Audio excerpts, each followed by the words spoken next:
Hare Krishna, Nectar of Instruction, verse 10.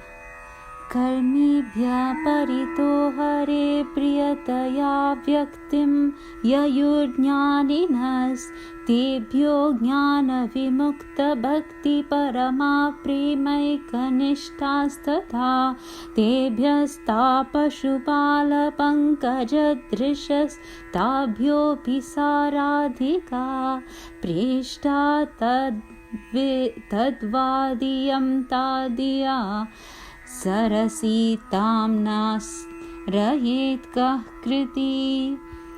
Synonyms: Karmibhya, than all fruitive workers. Parita, in all respects. Hare, by the Supreme Personality of Godhead. Priyataya, because of being favored. Vyaktim yayu, it is said in the Shastra. Jnanina, those advanced in knowledge. Tebhya, superior to them. Jnana vimukta, liberated by knowledge. Bhakti parama, those engaged in devotional service. Prema eka nishta, those who have attained pure love of God.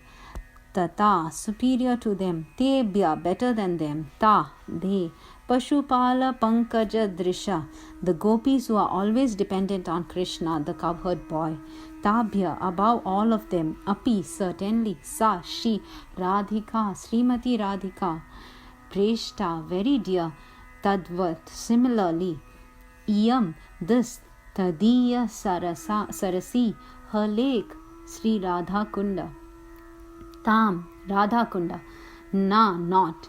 Asrayet, would take shelter of. Ka, who? Kriti, most fortunate.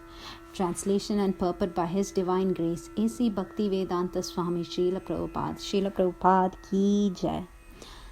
In the Shastra, it is said that of all types of fruitive workers, he who is advanced in knowledge of the higher values of life is favored by the Supreme Lord Hari. Out of many such people who are advanced in knowledge, jnanis, one who is practically liberated by virtue of his knowledge may take to devotional service.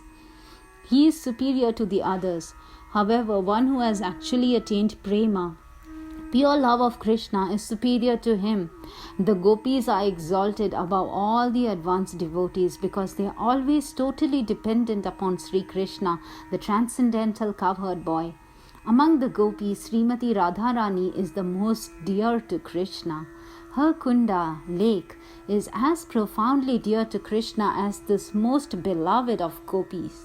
Who then will not reside at Radha Kunda and in a spiritual body surcharged with ecstatic devotional feelings, aprakrita bhava, render loving service to the divine couple Sri Sri Radha Govinda, who perform their Ashtakaliya Leela, their eternal eightfold daily pastimes. Indeed, those who execute devotional service on the banks of the Radha Kunda are the most fortunate people in the universe. Purport. At the present moment, almost everyone is engaged in some kind of fruitive activity. Those who are desirous of gaining material profits by working are called karmis or fruitive workers. All living entities within this material world have come under the spell of Maya. This is described in the Vishnu Purana 6.7.61. Vishnu Shakti Para Prokta Kshetrajñakya Tatha Para Avidya Karma Samnyanya Tritiya Shakti Rishyate. Sages have divided the energies of the Supreme Personality of Godhead into three categories, namely the spiritual energy, the marginal energy, and material energy.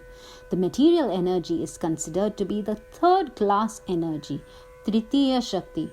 Those living beings within the jurisdiction of the material energy sometimes engage themselves like dogs and hogs in working very hard simply for sense gratification.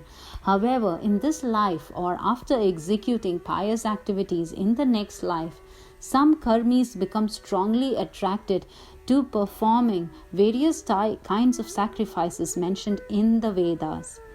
Thus, on the strength of their pious merit, they are elevated to heavenly planets. Actually, those who perform sacrifices strictly according to Vedic injunctions are elevated to the moon and planets above the moon. As mentioned in the Bhagavad Gita 9.21, Shine punye martya lokam vishanti. After exhausting the results of their so-called pious activities, they again return to the earth, which is called Martya Loka, the place of death. Although such persons may be elevated to the heavenly planets by their pious activities, and although they may enjoy life there for many thousands of years, they nonetheless must return to this planet when the results of their pious activities are exhausted. This is the position of all karmis, including those who act piously and those who act impiously. On this planet, we find many businessmen, politicians, and others who are simply interested in material happiness. They attempt to earn money by all means, not considering whether such means are pious or impious. Such people are called karmis or gross materialists. Among the karmis are some vikarmis, people who act without the guidance of Vedic knowledge.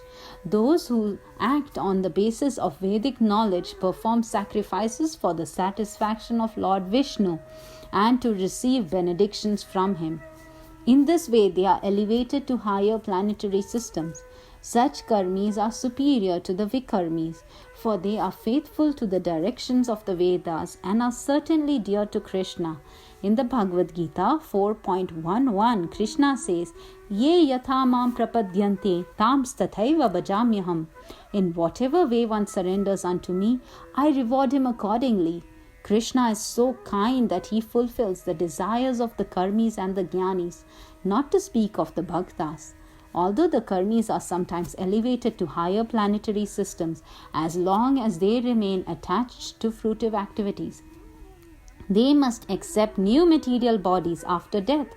If one acts piously, he can attain a new body among the demigods in the higher planetary system, or he may attain some other position in which he can enjoy a higher standard of material happiness. On the other hand, those who are engaged in impious activities are degraded and take birth as animals, trees, and plants. Thus, those fruitive actors who do not care for the Vedic direction, vikarmis, are not appreciated by learned saintly persons, as stated in Srimad Bhagavatam 5.5.4.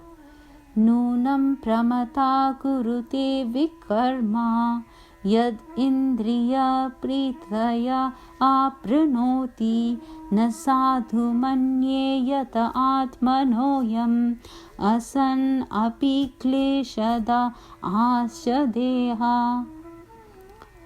Materialists who work hard like dogs and hogs simply for sense gratification are actually mad. They simply perform all kinds of abominable activities simply for sense gratification.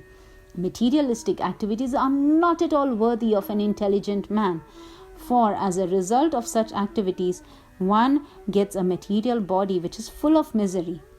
The purpose of human life is to get out of the threefold miserable conditions which are concomitant with material existence. Unfortunately, fruitive workers are mad to earn money and acquire temporary material comforts by all means. Therefore, they risk being degraded to lower species of life. Materialists foolishly make many plans to become happy in this material world. They do not consider that they will live only for a certain number of years, out of which they must spend the major portion acquiring money for sense gratification. Ultimately, such activities end in death. Materialists do not consider that after they giving up this body, they may become embodied as lower animals, plants, or trees. Thus, all their activities simply defeat the purpose of life. Not only are they born ignorant, but they act on the platform of ignorance, thinking that they are getting material benefits in the shape of skyscraper buildings, big cars, honorable positions, and so on. The materialists do not know that in the next life they will be degraded and that all their activities simply serve as parabhava, their defeat. This is the verdict of Srimad Bhagavatam 5.5.5. Parabhavastava tavad abodha jata. One should therefore be eager to understand the science of the soul, Atma Tattva. Unless one comes to the platform of Atma Tattva, by which one understands that the soul and not the body is oneself, one remains on the platform of ignorance. Out of thousands and even millions of ignorant people who are wasting their time simply gratifying their senses, one may come to the platform of knowledge and understand higher values of life. Such a person is called a jnani. The jnani knows that fruitive activities will bind him to material existence and cause him to transmigrate from one kind of body to another. As indicated in Srimad Bhagavatam by the term Sharira Bandha, bound to bodily existence, as long as one maintains any conception of sense enjoyment, his mind will be absorbed in karma, fruitive activity, and this will oblige him to transmigrate from one body to another. Thus, a jnani is considered superior to a karmi because he at least refrains from the blind activities of sense enjoyment. This is the verdict of the Supreme Personality of Godhead. However, although a jnani may be liberated from the ignorance of the karmis, unless he comes to the platform of devotional service, he is still considered to be in ignorance, avidya. Although one may be accepted as a jnani or one advanced in knowledge, his knowledge is considered impure because he has no information of devotional service and thus neglects the direct worship of the lotus feet of the Supreme Personality of Godhead. When a jnani takes to devotional service, he rapidly becomes superior to an ordinary jnani. Such an advanced person is described as jnana vimukta bhakti parama. How a jnani takes to devotional service is mentioned in Bhagavad Gita 7.19, wherein Krishna says, Bahunam janmanamante jnanavan ma prapadyate Vasudeva sarvamiti samahatma sudurlabha. After many births and deaths, he who actually in knowledge surrenders unto me, knowing me to be the cause of all causes and all that is, such a great soul is very rare. Actually, a person is wise when he surrenders unto the lotus feet of Krishna, but such a Mahatma, great soul, is very rare.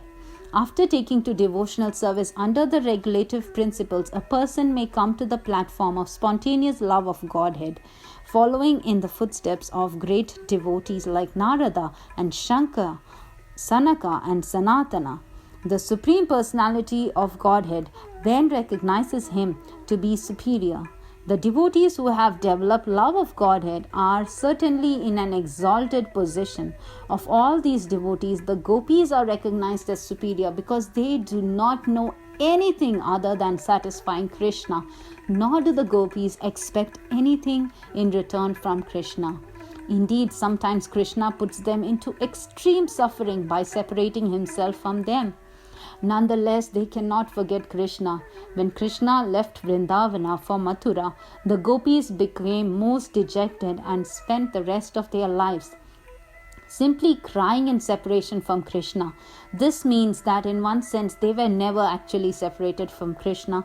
There is no difference between thinking of Krishna and associating with him. Rather, Vipralamba Seva, thinking of Krishna in separation as Sri Chaitanya Mahaprabhu did, is far better than serving Krishna directly.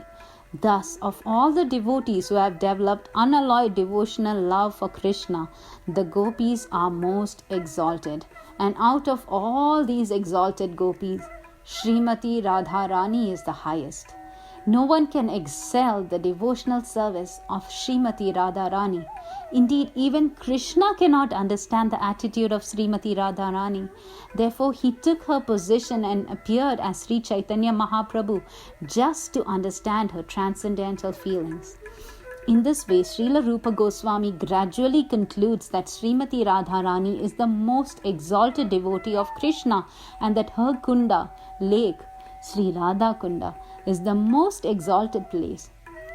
This is verified in a quotation from Laghu Bhagavatamrita, Uttarakhanda 45, as quoted in Chaitanya Charitamrita. Yatha Radha Priya Vishnustasya Kundam Priyam Tatha Sarva Gopishu Saivaika Vishnuratyanta Vallabha. Just as Srimati Radharani is dear to the Supreme Lord Krishna, Vishnu, so her bathing place Radha Kunda is equally dear to Krishna. Among all the gopis, she alone stands supreme as the Lord's most beloved. Therefore, everyone interested in Krishna consciousness should ultimately take shelter of Radha Kunda and execute devotional service there throughout one's life. This is the conclusion of Rupa Goswami in the 10th verse of Upadeshamrita. Hare Krishna.